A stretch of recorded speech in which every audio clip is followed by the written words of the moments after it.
Panibagong araw, panibagong buhay, panibagong budot na naman. Dahil Sunday kahapon, nag-workshop po kami dito kila Coach Marky sa MKF. Basta kasabay ko si Kuya Jacob. Huwag kayong ganyan. Followers ko yung mama niya.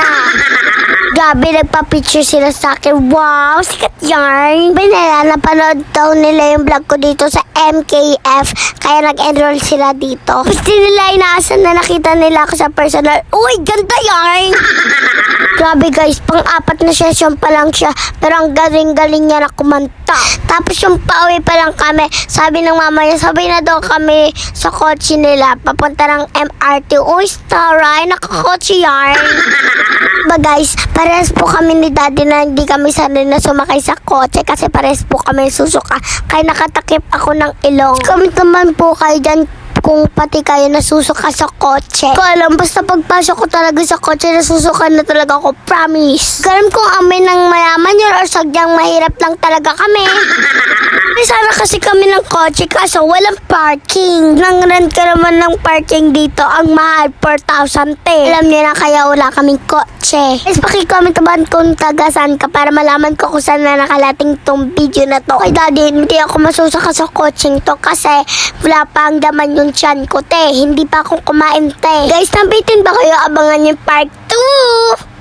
Panibagong araw, panibagong buhay, panibagong budot na naman. Dahil Sunday kahapon, nag-workshop po kami dito kila Coach Marky sa MKF. Basta kasabay ko si Kuya Jacob. Huwag kayong ganyan. Followers ko yung mama niya.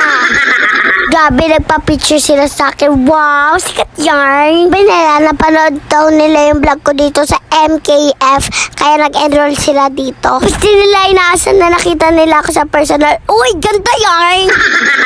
Grabe guys, pang-apat na session pa lang siya. Pero ang galing-galing niya na kumanta.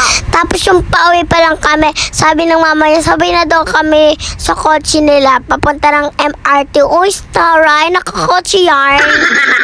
Ba guys, parehas po kami ni daddy na hindi kami sanay na sumakay sa kotse kasi parehas po kami susuka. Kaya nakatakip ako ng ilong. Comment naman po kayo dyan kung pati kayo nasusuka sa kotse. Ko alam, basta pagpasok ko talaga sa kotse, nasusuka na talaga ako, promise. Garam kung amin ng mayaman yun or sadyang mahirap lang talaga kami.